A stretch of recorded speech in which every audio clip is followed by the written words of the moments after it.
función de esta situación, estamos llevando una serie de charlas para todos.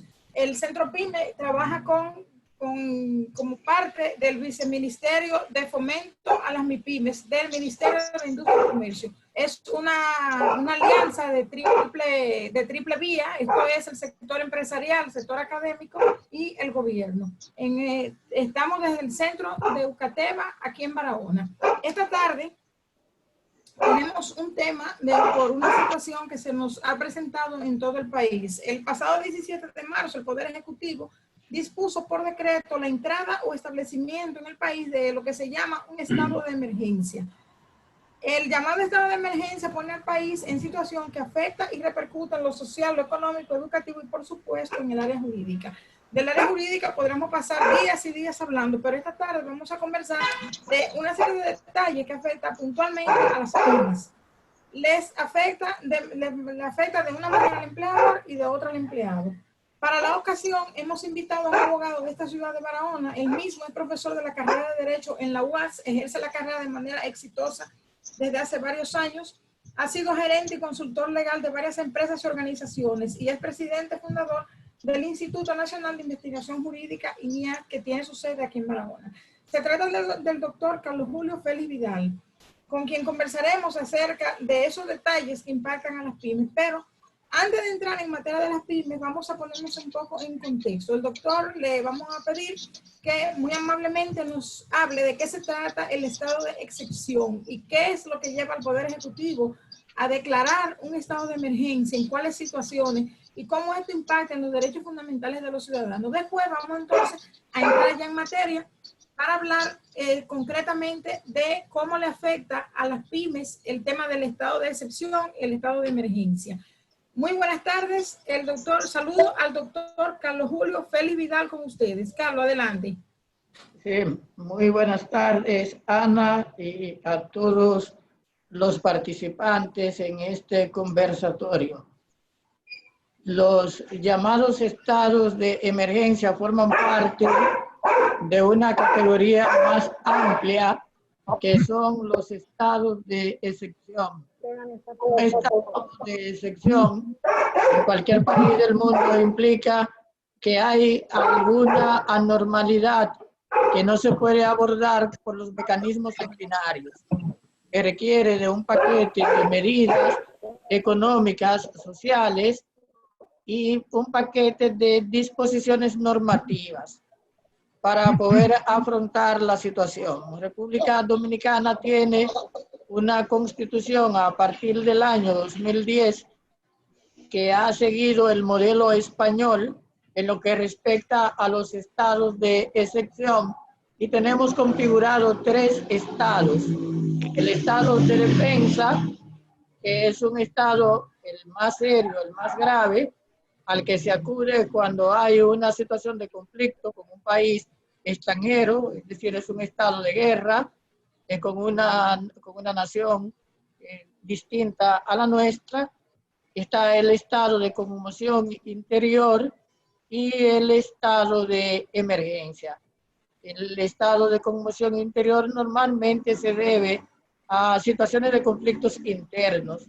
Puede ser un episodio de guerra civil, un estado de rebelión, en fin, la pérdida del orden social que pone en peligro la seguridad pública justifica el estado de excepción. Pero el de conmoción interior, obviamente, y el estado de emergencia es un estado que va a tener un impacto en la vida económica, en la vida social y que puede tener un impacto en la seguridad. En este caso, el estado de emergencia puede ser parcial o puede ser nacional, puede limitarse a una región, puede obedecer a una causa natural, a un fenómeno de fuerza mayor o caso fortuito, o a lo que la Constitución plantea como una calamidad. En el caso nuestro estado de excepción ha sido definido como estado de emergencia. Y dentro del estado de emergencia, el presidente de la República, el ciudadano Danilo Medina, solicitó al Congreso Nacional autorización para declararlo.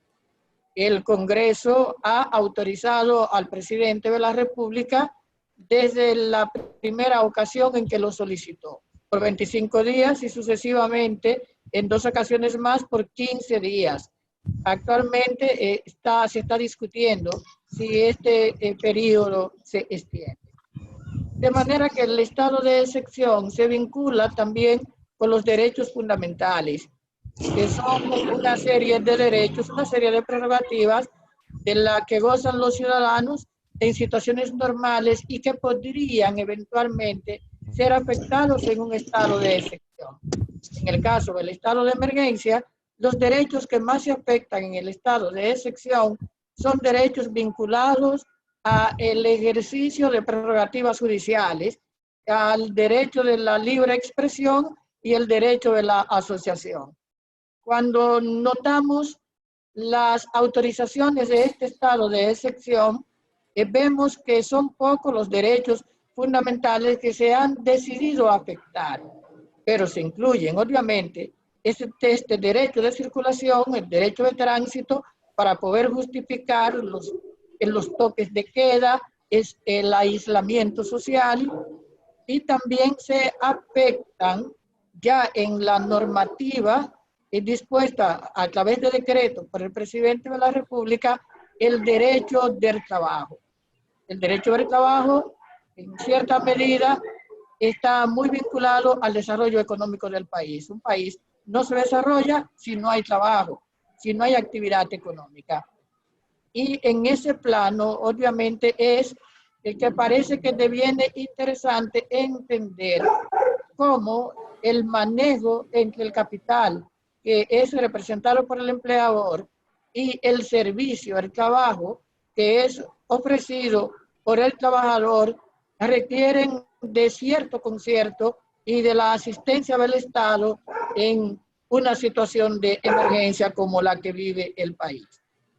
Entiendo que el interés del centro Promipyme, UCATEBA, en promover un evento de este tipo es para poder satisfacer algunas inquietudes que se pueden generar en torno a la suspensión del contrato de trabajo, a la vigencia del contrato de trabajo, a las obligaciones del empleador, a las obligaciones de los trabajadores. No sé si tengan algunos aspectos más que pudieran ser vinculantes con el tema que se me ha dicho que veríamos en la tarde de hoy. No veo a Ana por ahí, parece que se ha desconectado. Y si tengo ahí... Estoy aquí, estoy aquí, Carlos, estoy aquí donde está el logo del Centro Pyme UCATEBA, estoy... Ya yo sé que se puede ver a Ana por la voz, ya la vi por la voz. Bueno, ahora también le veo la cara, eso está importante. Esa es la idea de los estados. Okay. De los estados gracias. No, siempre. Bien, sí. Estamos de los estados de excepción. Entonces, Carlos. Ok, entonces vamos a iniciar.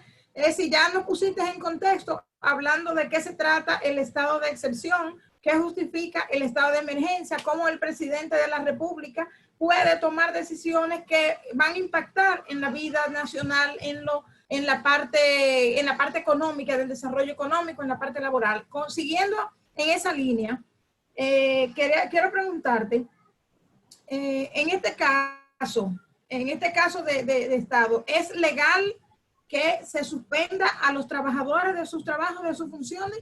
Es decir, que se les mande para su casa. ¿Es eso legal? ¿Es eso legítimo? ¿El trabajador puede demandar, puede alegar que eso es ilícito o que es ilegal? Bien, estamos en un estado de emergencia donde la movilidad social constituye el mayor peligro para el incremento de lo que son los contagios por el coronavirus, que genera a su vez la enfermedad del COVID-19. El Estado dominicano dispuso la suspensión de una serie de contratos de trabajos que se consideraron que no eran esenciales. Actividades económicas que no eran básicas en esta etapa. En un determinado momento el presidente de la República entendió y así lo dispuso en el primer y el segundo y el tercer decreto, que estas actividades estaban llamadas a cesar.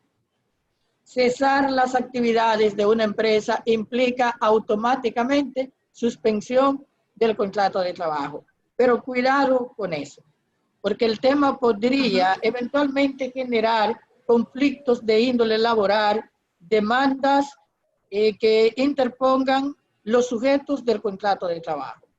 El decreto que dice que una empresa que no es esencial no prestaría servicios requería además de determinados trámites burocráticos.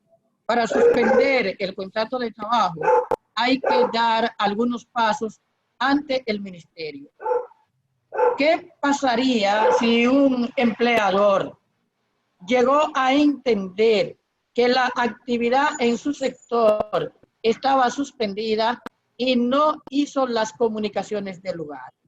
El trabajador no prestó el servicio, el empleador no pagó el salario, pero no hay ninguna constancia que indique que este empleador comunicó que su empresa estaba procediendo a suspender los contratos de trabajo. Ya fuese para que sus trabajadores quedaran amparados en lo que es la fase 1 del programa FASE, que implica que las empresas que suspendían los contratos de trabajadores formales iban a tener una asistencia a los empleados del Estado, una asistencia económica.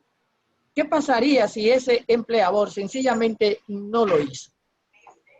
¿Sería nula la suspensión?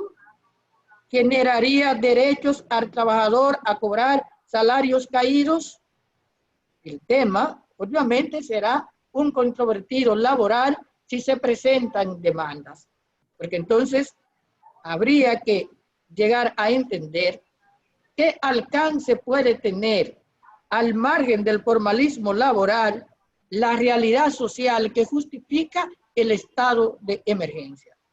Este país tiene múltiples empleadores que son pequeños y medianos, cuyos jefes, cuyos directivos no tienen el adecuado dominio de la tecnología y no han llegado a comprender a plenitud el proceso de registro de esa información que debe hacerse exclusivamente por red, porque las autoridades locales de trabajo no están recibiendo en esta etapa ninguna suspensión que sea por la vía ordinaria, por el documento escrito.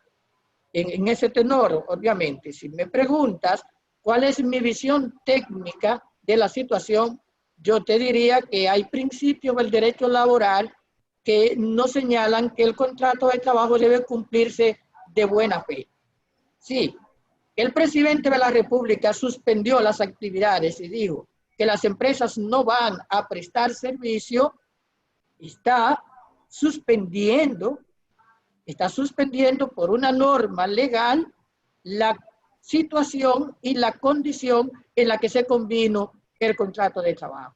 A mi modo de ver, acudiendo a categorías como fuerza mayor o caso fortuito, el propio estado de emergencia, la ley que autoriza la declaratoria del estado de emergencia y la prueba de que esa empresa en la fase inicial, antes de la recuperación de la actividad económica que más luego se dispuso, yo entiendo que el empleador tendría en las manos un discurso para establecer que aunque no cumplió con el formalismo, en los hechos el contrato de trabajo estaba suspendido y que el contrato de trabajo es una realidad, no es un mero formalismo.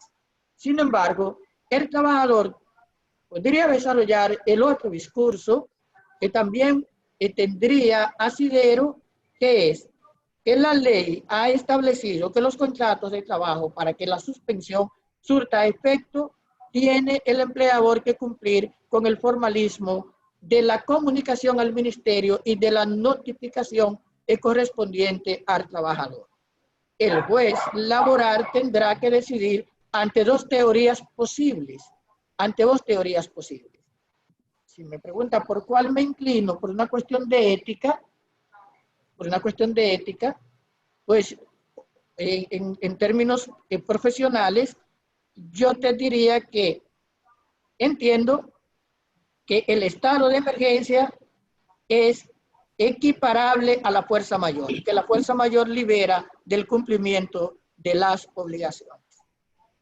Pero ojalá que no se presente. Pero Carlos, esos empleados, esos trabajadores que han sido suspendidos, que se cumplió el procedimiento de notificar al Ministerio de Trabajo, que se dio todos los pasos, ¿cuál es su estatus en este momento? Esos empleados, cuando una vez que pasa el estado de emergencia, vuelven a sus labores normales, no se les interrumpe el periodo de tiempo que se computa a los fines de pagar prestaciones en el futuro. Bien, lo que caracteriza la suspensión de un contrato de trabajo es la temporalidad. El contrato de trabajo no es lo que se suspende. Lo que se suspenden son los efectos del contrato de trabajo. Durante hay suspensión, el empleador no paga el salario, el trabajador no presta el servicio, pero el contrato sigue vigente. Y la doctrina más autorizada sostiene que esos meses van a contar para salarios navideños, van a contar para prestaciones laborales, al margen de que hay importante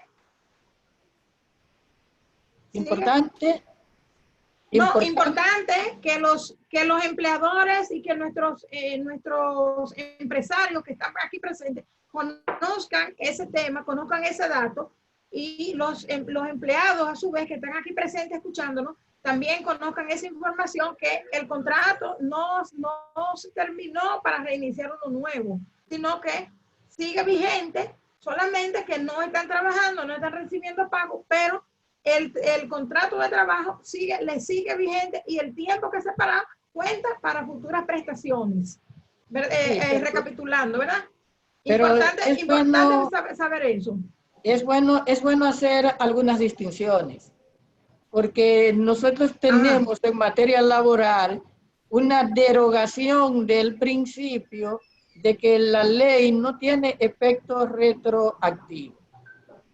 Esta figura, que tiene un carácter constitucional, muchas veces no se ha entendido en su justa dimensión en el país. Hay muy pocos trabajos en la doctrina jurídica del país que tocan el tema de las excepciones al principio de la irretroactividad, porque la Constitución ha mantenido un discurso que no es el discurso congruente cuando dice que la ley no tiene efecto retroactivo, salvo cuando es favorable al que está cumpliendo condena o está sub iudice.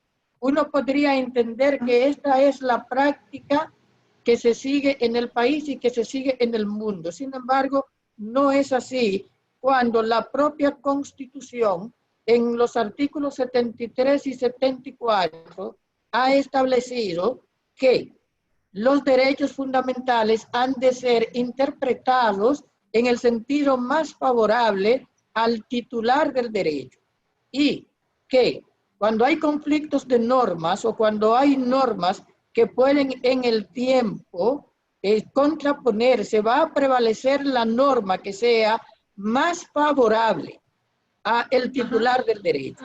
Lo que significa que si hay una ley laboral que es más favorable al trabajador, el empleador no puede invocar la inconstitucionalidad, porque esa norma más favorable tiene también rango constitucional, cuando la Constitución manda a aplicar la ley más favorable. En este plano, hay que entender que las suspensiones que se están produciendo en la etapa de emergencia, a muchos trabajadores no los dejan sin salario. Es decir, que estamos utilizando el término suspensión, pero es una suspensión condicionada. No es la suspensión típica que tenemos, donde el trabajador no presta el servicio y el empleador no paga. Porque en las disposiciones que regulan el derecho al trabajo en la etapa de emergencia, el gobierno dominicano aporta una suma de dinero y el empleador tiene que aportar la otra. En otras palabras, lo que se ha suspendido en el programa fase 1 es la prestación del servicio, no la remuneración del trabajador, salvo que los límites de esa remuneración excedan la parte que debe aportar el Estado y la contrapartida que debe aportar el trabajador, el empleador, perdón. Pero el trabajador no está en su casa si está en la fase 1 sin dinero.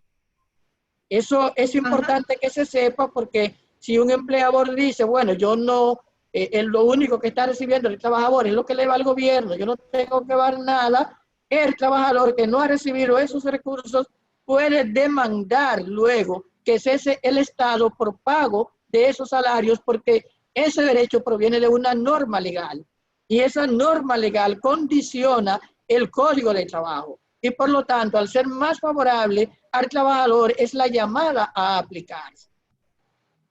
Correcto. Debo decirte que tengo noticias de parte de empleados de varias organizaciones que solo están recibiendo la parte que aporta el gobierno. Los empleadores se desconectaron, sí, se acogieron al programa, pero no han hecho efectivo esos aportes que les manda la ley que deben hacerlo.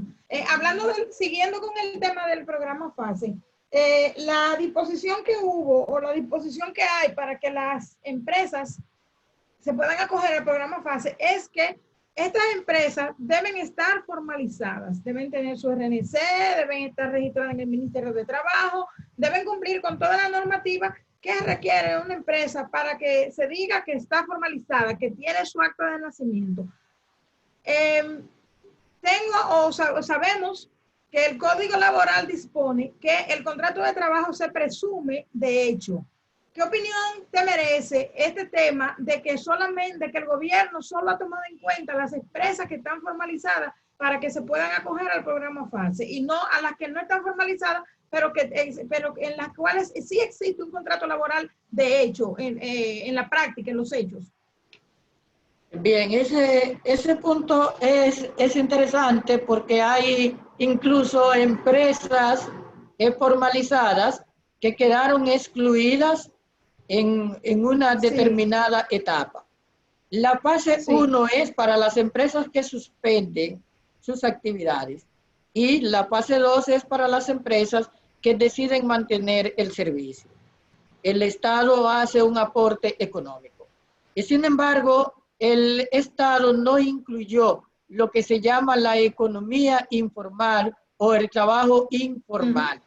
El Código de Trabajo dispone en sus principios que el contrato de trabajo no es el que consta en un escrito, sino que es el que se realiza en el hecho. El contrato de trabajo es el llamado contrato realidad. Si puedes probar el hecho se impone a los documentos. República Dominicana obviamente es un país que tiene muchos avances comparado con otros países de Latinoamérica, y esos avances nos permiten tener a los trabajadores que sus empleadores cotizan al sistema de seguridad social en un registro y resulta muy fácil determinar que este sujeto es empleado.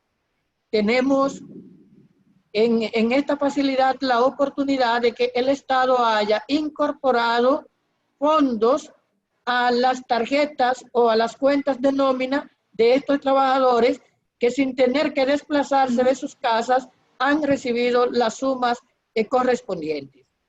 Pero los trabajadores informales no están registrados en ninguno de los sistemas y el Estado a estos trabajadores no los incluyó.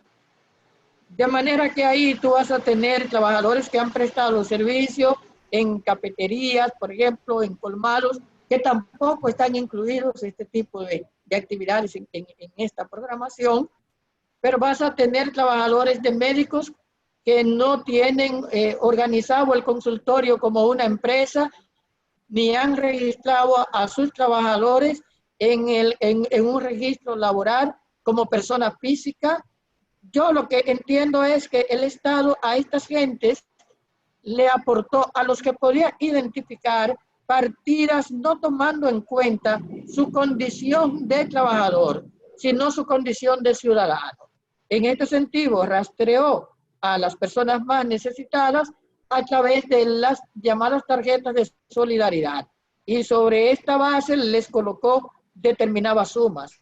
Incluso llegó más lejos en algunos casos, que personas que no estaban en el registro, que ameritaban determinadas subvenciones, el Estado les rastreó a través de la cédula de identidad y electoral y legitimó este mecanismo. Esto no lo han podido hacer países como Perú, por ejemplo, ni países como Ecuador, porque los ciudadanos ni tienen cuentas, ni tienen un sistema de seguridad afiliado que ha permitido al Estado Dominicano dar una respuesta a la situación de emergencia tal y como se ha presentado.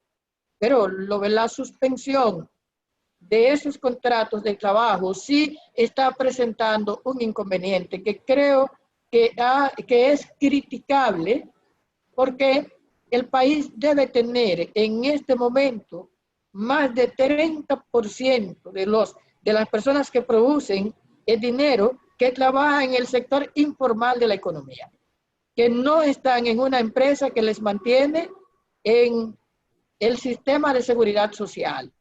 Es una realidad y las realidades hay que tomarlas en cuenta. ¿Qué pasará con ese señor o esa señora que tiene 6 o 7 trabajadores y que la situación de emergencia no le ha permitido mantener abierta su actividad? Sus contratos de trabajo no han sido suspendidos porque el sistema le ha prohibido que ellos envíen una comunicación a la autoridad local de trabajo para indicar que van a dejar sin efecto los contratos. Estas personas que están en esta situación, lo que les puede amparar es la avenencia, el acuerdo amigable del empleador con los trabajadores, sentarse al margen de los formalismos, levantar un documentito que diga que el trabajador no prestará durante el estado de emergencia el servicio y que el empleador no pagará el salario, para que este documento de buena fe pueda liberar de futuras demandas. Porque obviamente que la situación de no manejarse bien nos puede dejar miles de empresas en el país, miles de pequeños negocios que fracasen si los tribunales acogieran demandas por suspensiones ilícitas de contratos de trabajo. Se sabe que el pasivo laboral que se acumula durante un año es normalmente equivalente a la suma de un mes de salario. Algo más si no se han dado vacaciones, algo más si se toma en cuenta el salario navideño. Pero el trabajador que tiene 10 años trabajando tendría derecho a un equivalente a 10 salarios.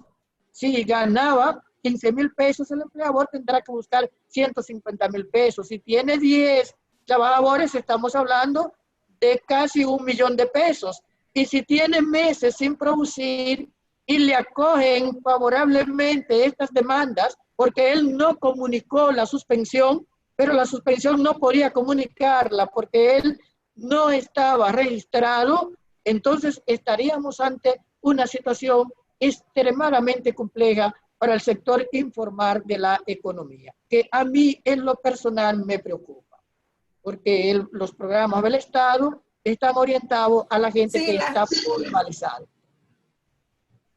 Bien, no sé si... Aunque las empresas que no están... ¿Me estás escuchando? Sí, escucho. Estoy acotando que aunque las empresas que no están formalizadas, de hecho, mantienen todo, ofrecen los servicios, tienen contratos de hecho, los contratos laborales, y de manera indirecta están tributando. Entonces, como que todavía queda que el Estado siga ajustando una serie de detallitos ahí o ampliando el abanico de protección a los ciudadanos. Carlos, con relación esto es en el aspecto, dime. Digo, de hecho es muy difícil levantar un censo de lo que está ocurriendo en el país. Hay empresas que tienen, debe el estado de emergencia cerradas sus actividades. Hay trabajadores que no se han vuelto a presentar. Recuerde que hay trabajadores que para ellos es un riesgo a el estado de salud el presentarse al puesto de trabajo. Pero hay empresas que no tienen materia prima para poder mantener las actividades y que son todavía informales. Sí. La verdad es que en etapas ordinarias se puede comunicar suspensión siendo trabajador formal y siendo informal se puede también comunicar. Los efectos o las consecuencias que se derivan de eso se han manejado siempre por la idea de que el contrato de trabajo existe al margen de que el empleador tenga en registro, tenga en plantilla al trabajador. Que la cuestión de seguridad social y la cuestión tributaria son cuestiones diferentes, aunque se vinculen a la cuestión laboral. Por eso sí, es la inquietud hacia el futuro. Correcto. Les comunico a los participantes que sigan dejando sus preguntas en el chat por escrito, que dentro de un ratito vamos a comenzar a plantearle las preguntas al doctor y entonces él nos va a responder.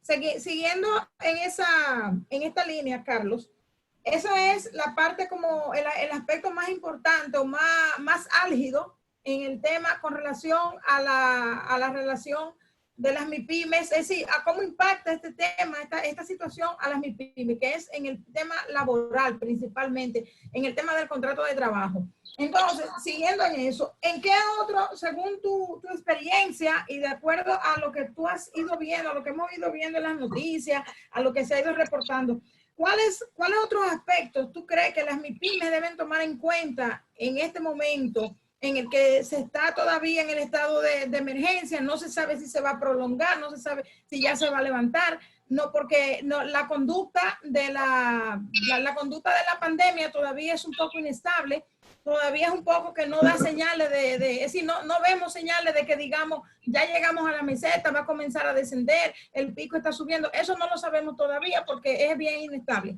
pero esa situación, obvio, que sigue afectando a las MIPYMES. Entonces, además del tema laboral, de esa parte laboral tan sensible, ¿qué otra parte, qué otro aspecto tú crees que es importante que nuestros empresarios aquí presentes conozcan?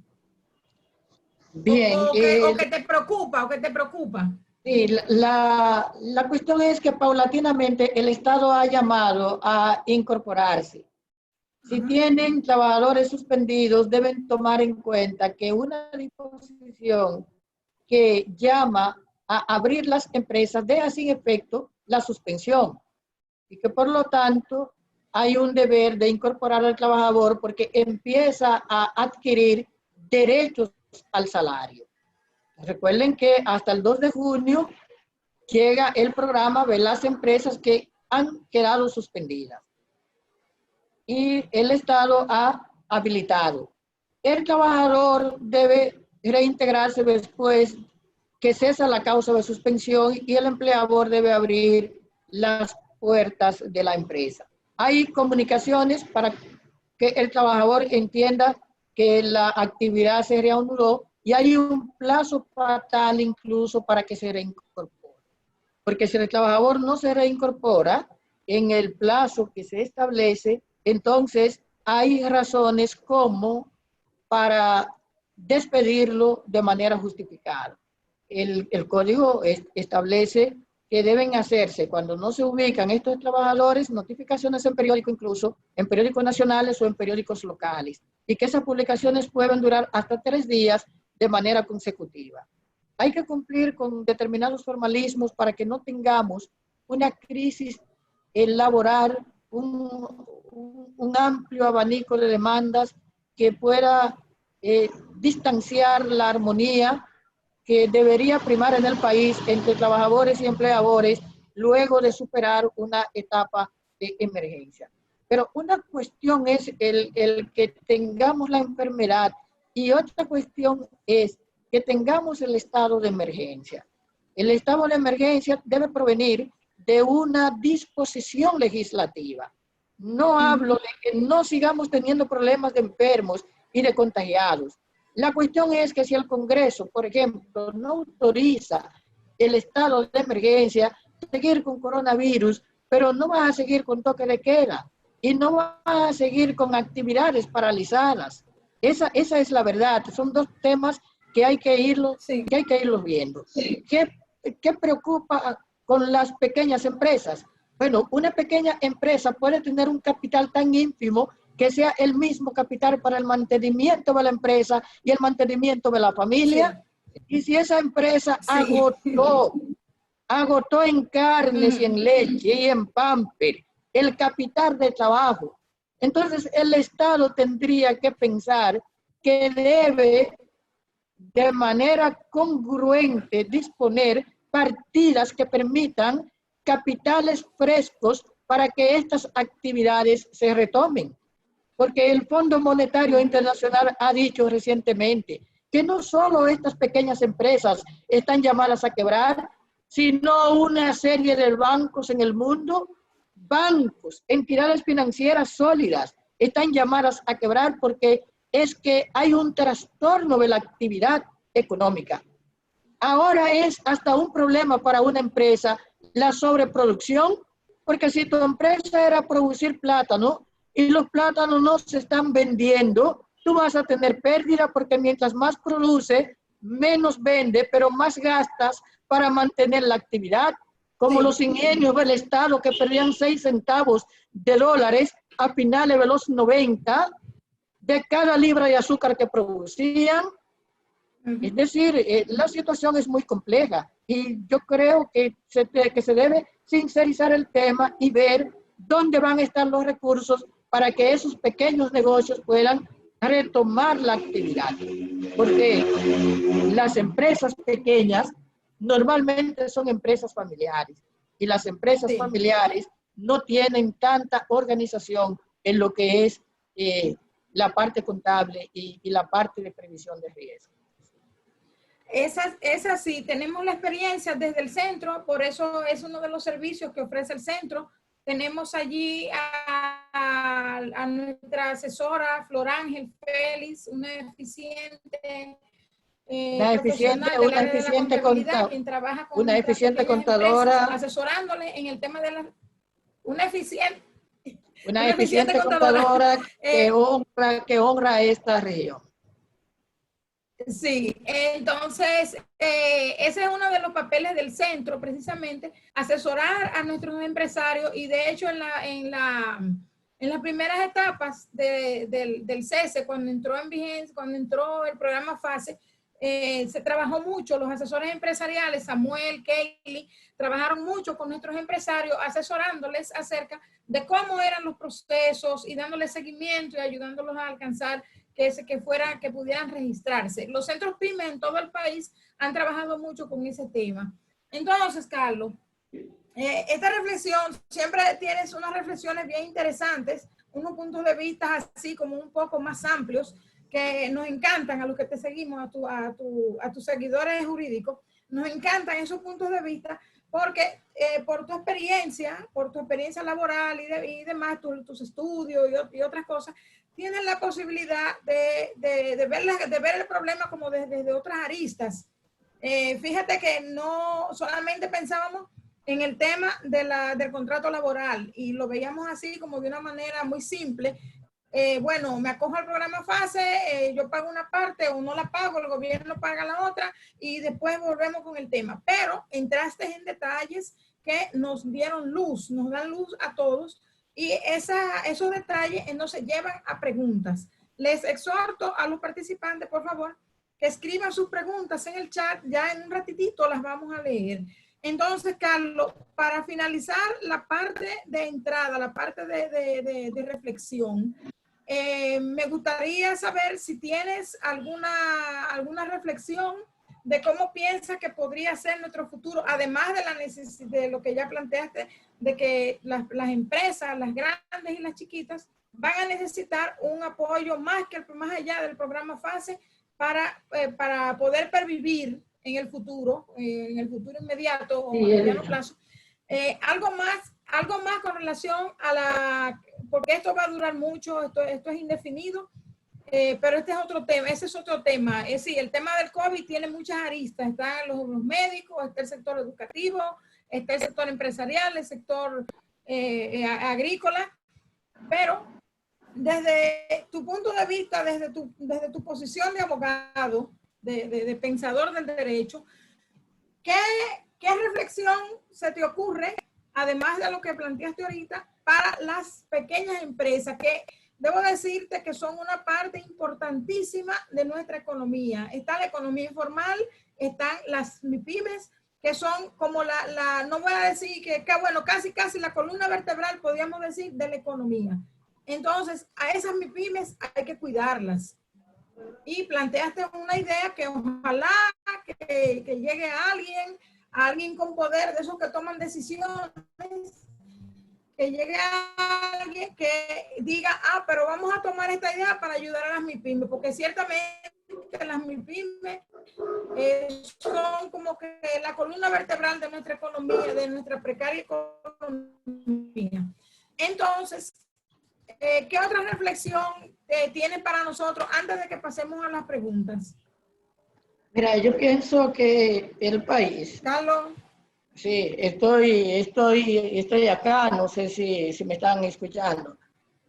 Pienso que el tema... Sí, ahora te escucho. El tema tiene todavía mucha tela por donde cortar con respecto a lo que son los aportes. Hay que entender que una gran parte de los recursos que el Estado colocó en manos de los trabajadores fueron recursos generados por los mismos trabajadores. El país aprobó una ley, crea un instituto ligado a los riesgos laborales, porque estábamos teniendo excedentes importantes ahí, dineros que no se utilizaban para indemnizaciones de trabajadores y que quedaban como remanentes acumulados. Bajo esta premisa, el Congreso Nacional aprobó una ley instituyendo un instituto. Y parte de los fondos que le están llegando a los trabajadores son recursos que los trabajadores produjeron y que estaban como excedentes ahí. Obviamente, estas partidas para el riesgo laboral son distintas a las partidas para los fondos de pensiones, que es otro tema muy delicado en el país, porque a mi modo de ver, nosotros no tenemos un verdadero régimen de pensiones, sino un régimen de capitalización, un régimen de ahorro obligatorio, que se ha impuesto por ley, pero parte de las para tener una pensión. Lo que sí entiendo es que hay que especializar fondos para las etapas de emergencia, que el país no puede contar con esos fondos que eran de los trabajadores, utilizarlos y dárselos de nuevo a los trabajadores como si es el pago de salario. Haber fondos independientes, porque estos fondos estaban llamados a construcciones, estaban llamados a capítulos que podían favorecer y mejorar la vida del trabajador. Y los hemos utilizado. Y no estoy diciendo que no ha sido correcto, que esos recursos no se hayan desplazado ahí, pero estamos hablando de que son los trabajadores formales. Entonces, este grupo de empresas pequeñas del país, las empresas pequeñas corren riesgos ante situaciones de este tipo. Debe haber un capítulo que permita que estas empresas hagan un nivel de reserva para afrontar contingencias. Porque el número de empresas que se constituye en este país todos los años y el número de empresas que fracasa es demasiado alto, demasiado alto. Sin embargo, cada vez que se constituye una empresa hay tributo. Y eso creo que sí, que se debe reflexionar. Otro aspecto es, si hubiesen condiciones distintas a las de la emergencia, que justifiquen suspensión de contrato de trabajo, pueden las PROMIPYME, una vez que cese el estado de emergencia, solicitar suspensiones de contrato de trabajo. La respuesta es que sí, porque puede ser que una PROMIPYME no esté en capacidad de mantenerse activa, que no los recursos el capital económico, y que entonces tenga que acudir a la figura de la suspensión del contrato de trabajo. Por otras razones, que puede ser... Es posible que estemos viendo que eso pase, ojalá que no, pero es posible que lo estemos viendo porque como tú mencionaste ahorita, hay empresas pequeñas de poco capital, que el capital de la empresa es el mismo capital de la familia y ya se lo comieron entre pamper, leche, plátano y habichuela. Vamos, Carlos, a leerte las preguntas de los participantes. Hay preguntas que están repetidas y hay algunas que fueron contestadas. Por ejemplo, Pedro Elías pregunta que para los fines de cobro de prestaciones laborales, si se incluye el tiempo de suspensión del contrato de trabajo, es decir, este tiempo en el que ha sido suspendido. Ya ahorita dijimos que sí, ¿verdad? Sí, planteábamos que la postura dominante,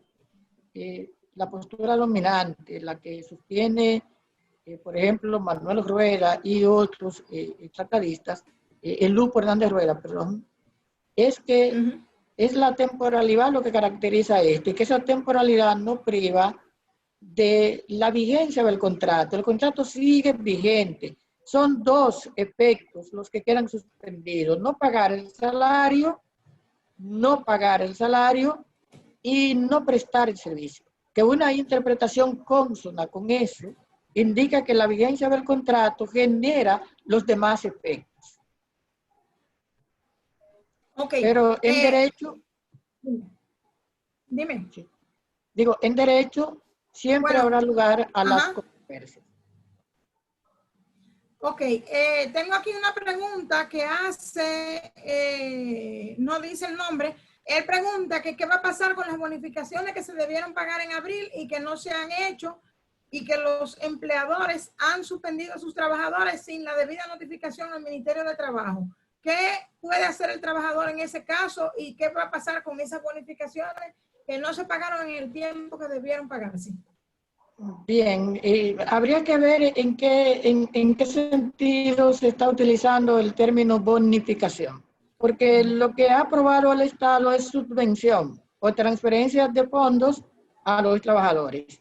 El empleador tiene la obligación, como decía, que no es una situación ordinaria de suspensión, sino una suspensión condicionada, de completar el pago de salarios. El Estado te aporta a trabajadores que ganan hasta 5,000 pesos, el 100%.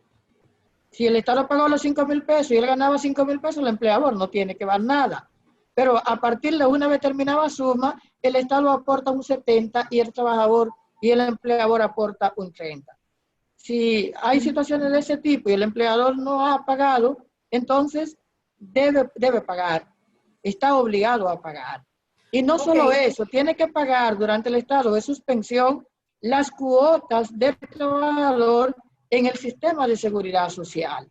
Recuerden que un trabajador pierde el derecho a la pensión si se interrumpen las cotizaciones. Pero si el empleador incurre en mora y paga él a nombre del trabajador, ese derecho se le reintegra al trabajador y no pierde el derecho a la pensión. Lo normal es que lo pierda si deja el empleo. Por eso digo que aquí no hay un verdadero régimen de pensión, porque se requieren tantas cuotas consecutivas que es imposible que una persona se mantenga tantos años trabajando con el mismo empleador, o que trabaje hoy, mañana lo contrate 8 y siga cotizando el mes siguiente. Pero sí, lo que hay es que pagar ese completivo, que sería el derecho. Entiendo que bonificaciones se refería a eso, y no a las bonificaciones como utilidades que la empresa debe pagar a los trabajadores producto de las ganancias del cierre del periodo fiscal, porque de referirse a esas bonificaciones, el estado de emergencia no libera al empleador de pagar los beneficios que al trabajador le corresponden a título de bonificación. O sea, he dado la respuesta en los dos sentidos, porque no sé exactamente en cuál de ellos fue utilizado el vocablo. Correcto. La Y persona que hizo la pregunta, veo mucha gente hermosas ahí en ese programa. A Pedro Elías, veo a Giovanca Rodríguez, a María Núñez, a Mari Carrasco, a Román, Miguel Y, A Dalcia pero Bello, hay a a Jennifer, a Roy Franco, Virginia Méndez, y he visto hasta la vida vi, mi sobrino ahorita, incorporado al sistema. De manera que esto está bien. Claro. No podemos bailar, pero podemos soñar. Sumiar, ¿Verdad? estamos son sumiando Sí, ahora. podemos hacer eso. Es otra Carlos, forma de estar cerca. Carlos, me pregunta alguien que si en caso de que un trabajador se decida o que la empresa decida que ese trabajador debe trabajar desde la casa, ¿cuáles gastos debe asumir ese empleado, ese trabajador? Porque nos dicen, vamos a trabajar desde casa, sí, bien cómodo, bien chévere, pero resulta que en nuestra casa se incrementa el costo del gasto de energía eléctrica porque necesitamos más aire. Los que no tienen internet tuvieron que adquirir un internet, los que no tuvieron equipo tuvieron que adquirir un equipo, porque la empresa, la organización dijo, vamos a trabajar desde casa, pero no se les dio las facilidades. ¿Cómo tú ves ese tema? ¿Debe la empresa darle las facilidades o reintegrarle esos gastos en lo que asumió? Okay. ¿Qué tú opinas con relación a eso? Pero en sentido general, el empleador tiene que aportar los medios, tiene que aportar los instrumentos de trabajo, el empleador tiene la obligación de crear determinadas condiciones.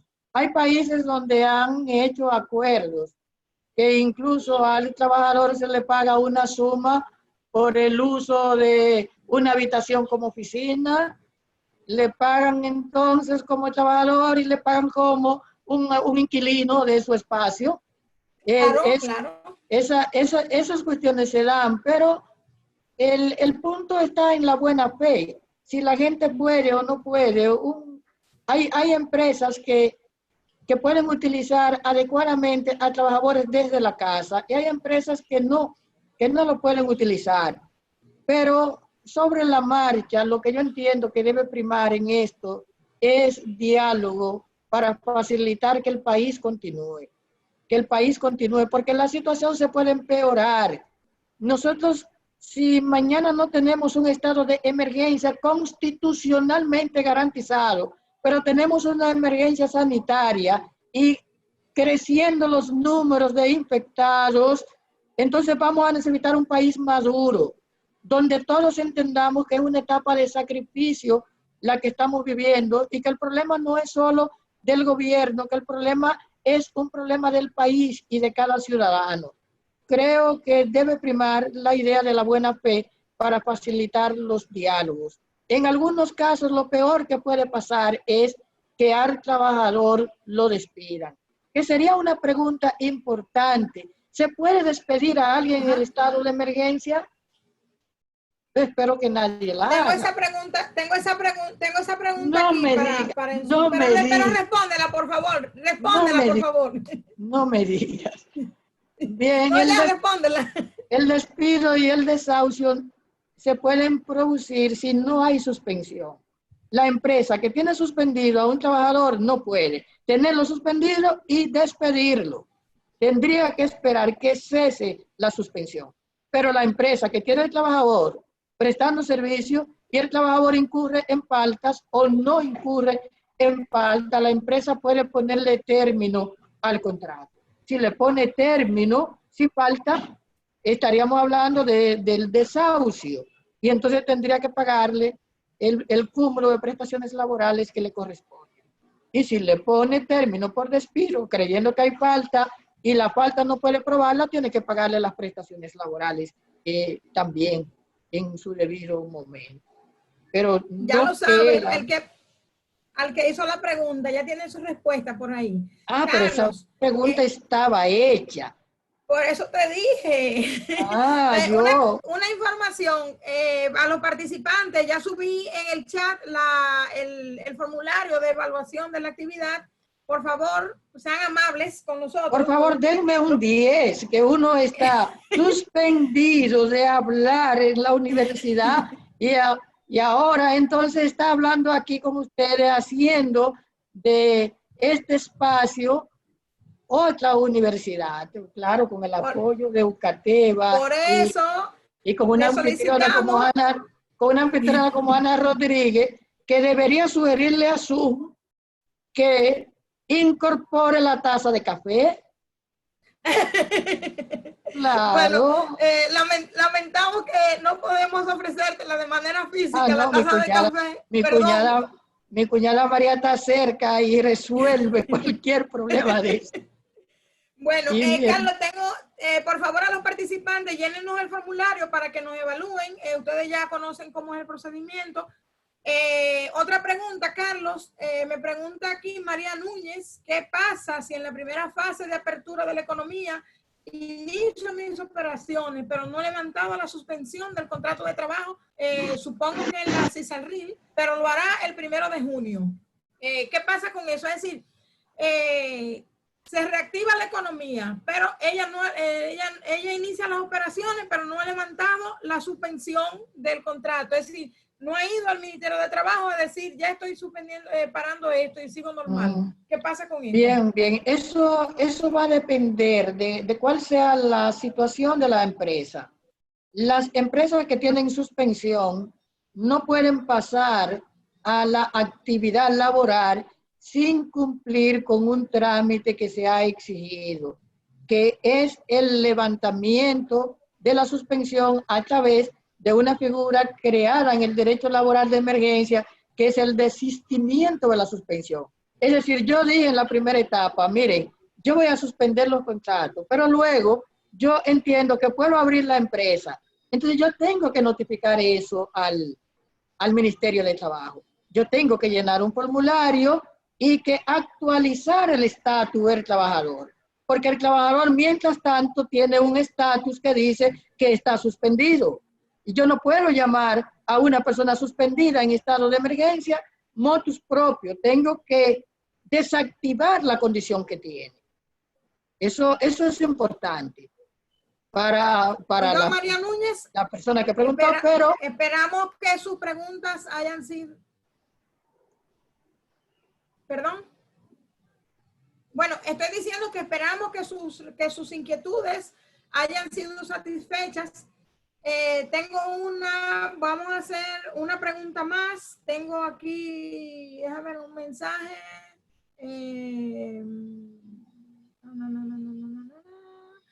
Pregunta Yovanka Rodríguez. Sigan llenando el formulario de evaluación, por favor. Yovanka pregunta, si en una empresa no se suspendió a nadie y siguen trabajando normal, pero el gobierno les depositó en su cuenta de nómina, ¿puede la empresa descontarle al empleado ese dinero que él se lo depositó el gobierno y el empleado lo retiró? Es decir, la empresa puede reembolsarse ese dinero que se lo depositó el gobierno. O sea, lo que me está planteando que el gobierno está pagando la suspensión y el trabajador y el empleador no es suspendido. Retirando esos fondos. El empleado no fue suspendido, pero el empleador se retiró esos fondos. ¿Qué sucede con eso? Mira, si el fondo es del trabajador, debería ir a una cuenta de nómina del trabajador. Habría que ver el caso porque no sé si es que no te estoy escuchando bien, pero no estoy entendiendo cuál es el aspecto controvertido. Porque si tengo un trabajador que está suspendido, está cobrando... perdona. El empleado no fue suspendido. Entonces, el gobierno le deposita al empleado. Eso es la fase 2. Entonces, la fase 2, donde mantengo abierta la empresa y el Estado me ayuda a pagar el salario. ¿Qué ocurre si el empleador está recibiendo los fondos porque no se haya identificado una cuenta del trabajador ni se le haya habilitado como se dispuso que se le podía habilitar en el Banco de Reservas? Si el empleador está pagando la totalidad del salario que el trabajador percibía, no hay problemas. Lo malo es que ese trabajador esté pagando un porcentaje y que el porcentaje que el Estado está dándole para que complete el salario, él se esté quedando con ese porcentaje. Que entonces el trabajador tiene derecho a la repetición del pago, a la recuperación de ese excedente. Pero eso no es suspensión, eso es empresas que están de manera activa en el sistema. Entonces, una última pregunta para concluir, porque sabemos que está bien interesante, todos tenemos muchas inquietudes. Voy a seleccionar una última pregunta de 2 o 3 que me quedan aquí. Vamos a ver. Una pregunta que hace Roy Franco. ¿Puede la empresa prescindir de tus servicios si tienes más de un año con un accidente laboral? ¿Existe alguna ley que ampara al trabajador? Me imagino que Roy Franco pregunta eso en este contexto. Porque en el contexto no debería ser en este contexto porque pone un año. Y el estado de emergencia empezó ahorita. Sí, en abril, sí, en abril. La situación la situación de los accidentes de trabajo, eso es otro tema, es más complicado, va a depender de la condición que tenga el trabajador, porque un accidente de trabajo tiene que ser evaluado por técnicos. Primero, saber si el accidente es propiamente accidente de trabajo. Segundo, saber si el accidente de trabajo le abre puertas a una pensión parcial o total. Si el accidente de trabajo generó una incapacidad y esa incapacidad a su vez indica que el trabajador no puede ya prestar servicios, el mantenimiento de un trabajador que no está en capacidad de trabajar es una cuestión que se desplaza cuando el empleador paga seguro de riesgos laborales. En otras palabras, el empleador no tiene que pagar al trabajador que no puede prestar el servicio si ese trabajador ha tenido un accidente de trabajo, porque para eso paga un seguro. Es el seguro que debe entonces asumir esos niveles de responsabilidad.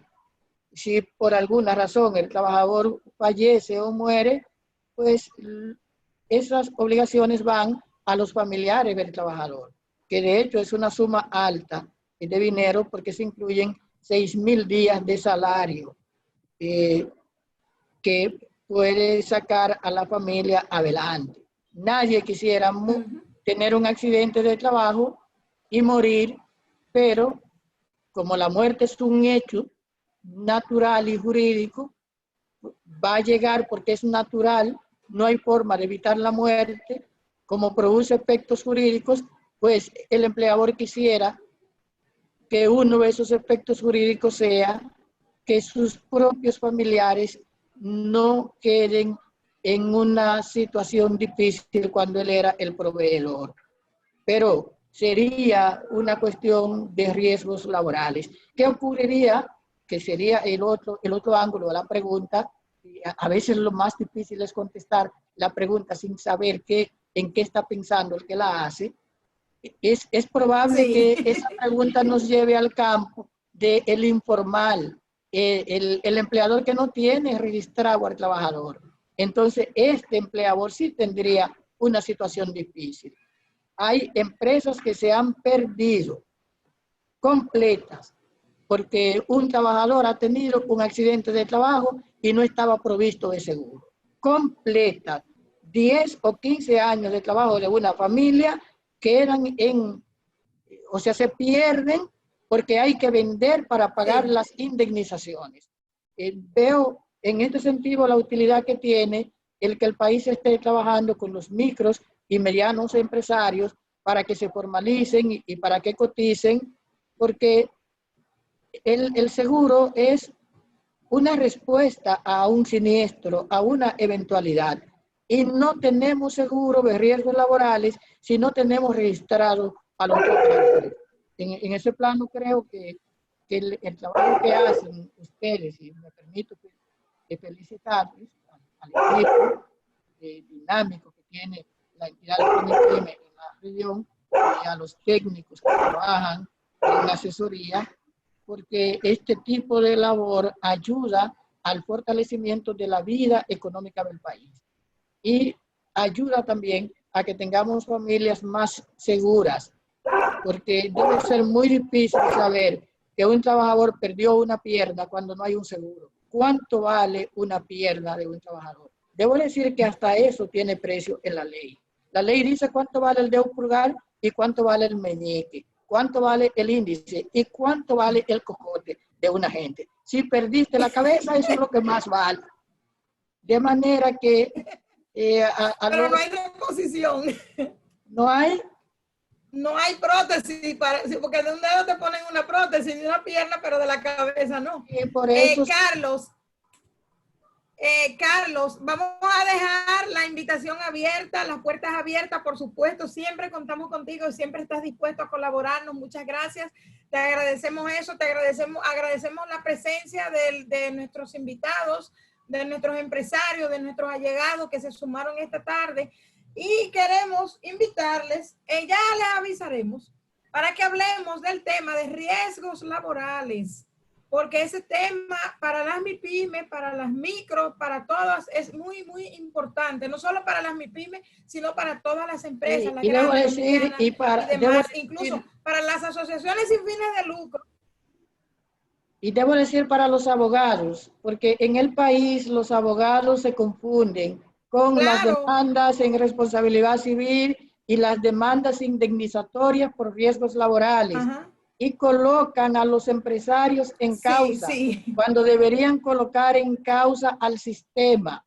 Entonces, al empresario le resulta muy difícil tener que cubrir los costos de demandas que no deberían canalizarse, pero también perjudican al trabajador, porque persiguiendo al empleador muchas veces le prescribe la acción de riesgo laboral, entonces ni le paga el empleador porque la demanda se torna inadmisible porque tenía seguro, ni le paga el sistema porque hicieron la reclamación de manera tardía. El tema de riesgos laborales, obviamente, hay que abordarlo en un programa de otra cobertura. En un programa especial.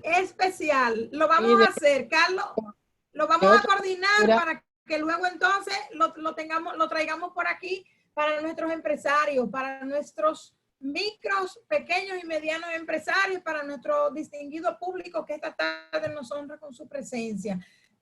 No tengo más preguntas porque las 2 o 3 preguntas que hay más están ya, son repetidas. Les sigo exhortando al público que nos siga evaluando, nos han evaluado, pero nos gustaría que nos sigan evaluando porque para nosotros es importante, porque con la evaluación nosotros vemos, por ejemplo, cuáles temas a ustedes les interesan para traérselos, cómo podemos mejorar nuestros servicios, cómo nosotros podemos mejorar este ciclo de charlas que estamos impartiendo y saber cómo es una encuesta de satisfacción para ustedes, cómo les satisfacemos nosotros con nuestros servicios a ustedes. Entonces, por eso, para nosotros es importante la evaluación. Les agradecemos a todos su presencia esta tarde, muy encarecidamente. Ha sido una hora bien sustanciosa, como cada vez que nos reunimos con nuestro amigo el doctor Carlos Julio Félix Vidal.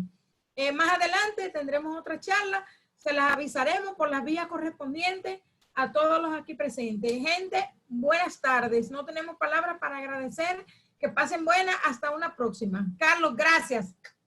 Gracias a ustedes por haberme dado la oportunidad de estar por allá manteniéndome aquí. Pásenla bien. Ok. Gracias.